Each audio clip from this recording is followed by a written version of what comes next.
Shalom, selamat pagi jemaat dikasih Tuhan. Kembali kita berjumpa dalam renungan pagi. Ya, mari pagi hari ini kembali saya mengajak kita semua untuk merenungkan firman Tuhan. Supaya melalui firman Tuhan, hidup kita akan terus dibangun, terus diteguhkan dan dikuatkan dalam iman dan pengharapan. Dan melalui firman Tuhan juga kita akan terus bertumbuh di dalam pengenalan akan Tuhan. Sebab firman Tuhanlah yang menjadi pedoman bagi hidup kita. Firman Tuhan sumber kekuatan, dan bahkan firman Tuhan akan menuntun dan menerangi langkah hidup kita. Ya, mari sebelum kita merenungkan firman Tuhan, kita akan berdoa terlebih dahulu. Bapa di surga, kembali Tuhan pagi hari ini kami datang ke hadirat-Mu. Sungguh kami mengucap syukur atas segala kasih karunia Tuhan, berkat dan kemurahan, segala kebaikan Tuhan bagi hidup kami, penyertaan-Mu, pemeliharaan, bahkan pertolongan-Mu atas hidup kami. Terima kasih ya Tuhan. Dan pagi ini kami juga mau merenungkan firman-Mu. Mari Tuhan singkapkan dan nyatakan kebenaran firman-Mu atas setiap kami. Dan juga urapi kami ya Tuhan, sehingga kami bisa menangkap pesan Tuhan dan juga melakukannya dalam hidup kami. Terima kasih. Dalam nama Tuhan Yesus kami bersyukur dan berdoa. Amin. Mari jemaat dikasih Tuhan, kita akan buka Alkitab kita. Dan renungan pagi ini saya ambilkan dari Matius 7 ayat 1 dan 2. Saya bacakan. Jangan kamu menghakimi supaya kamu tidak dihakimi. Karena dengan penghakiman yang kamu pakai untuk menghakimi, kamu akan dihakimi. Dan ukuran yang kamu pakai untuk mengukur akan diukurkan kepadamu. Jemaat dikasih Tuhan, seringkali disadari atau tidak, kita mengalami hal ini atau melakukan hal ini, yaitu dalam hal menghakimi. Ya, menghakimi ini seperti apa toh? Ya, menghakimi ini berarti menyatakan sesuatu sebagai kebenaran walaupun belum tentu benar. Ya, kalau di pengadilan itu yang namanya hakim itu yang memutuskan perkara. Ya, di sana ada jaksa, ada juga di sana penasihat hukum, ada lawyer dan sebagainya. Ya, jadi banyak. Tetapi yang mengambil keputusan itu hakim. Ya, ketika hakim ketok palu, nah itulah yang akan dilakukan. Ya, sesuai dengan keputusan hakim itu. Nah, istilah jangan menghakimi artinya kita jangan bertindak seolah-olah kita ini seperti hakim.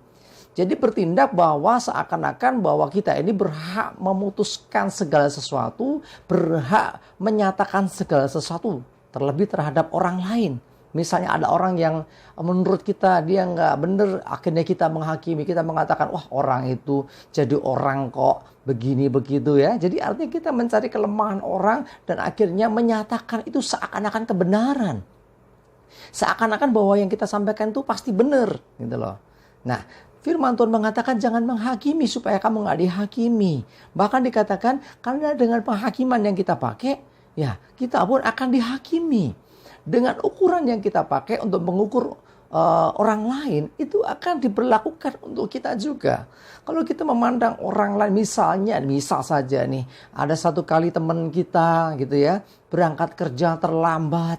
Ya, ketika terlambat ditegur sama pimpinan dan kita akhirnya mengeluarkan statement, memang dia orangnya males, ya, datangnya sering kali terlambat, bangunnya pasti siang, malamnya pasti begadang. Itu penghakiman, karena kita nggak pernah tahu apa yang terjadi, kenapa dia bisa terlambat.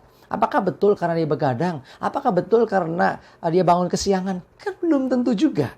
Ya, bahkan sekalipun memang demikian, tidak seharusnya keluar dari mulut kita statement atau pernyataan yang menyatakan tentang kekurangan atau kelemahan orang lain.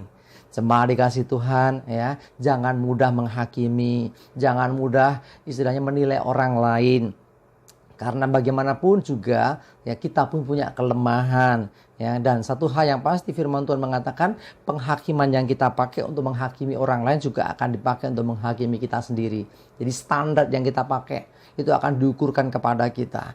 Kadang-kadang kita mudah sekali ya menghakimi bahkan teman pelayanan sendiri atau bahkan saudara seiman ya, kita menghakimi misalnya yang nggak datang ibadah. Wah, dia itu nggak datang, dua kali nggak datang, padahal kita nggak tahu ya kenapa nggak datang, ternyata sakit. Nah, tapi dengan hal-hal yang demikian ini, penghakiman yang seperti ini, ingat, hati-hati, itu akan diukurkan kepada kita. Ya, kalau kita suatu saat melakukan kesalahan, ya, itu pun akan menjadi bahan omongan orang lain. Karena itu cuma dikasih Tuhan, ayo kuasai diri, jangan mudah menghakimi, jangan mudah menyalah-nyalahkan orang, jangan mudah membangkit-bangkitkan atau mengungkit-ungkit kelemahan orang lain. Sebaliknya, mari belajar menahan diri. Ingat sekali lagi ya, penghakiman kita yang kita lakukan atas orang lain itu juga akan diberlakukan untuk kita.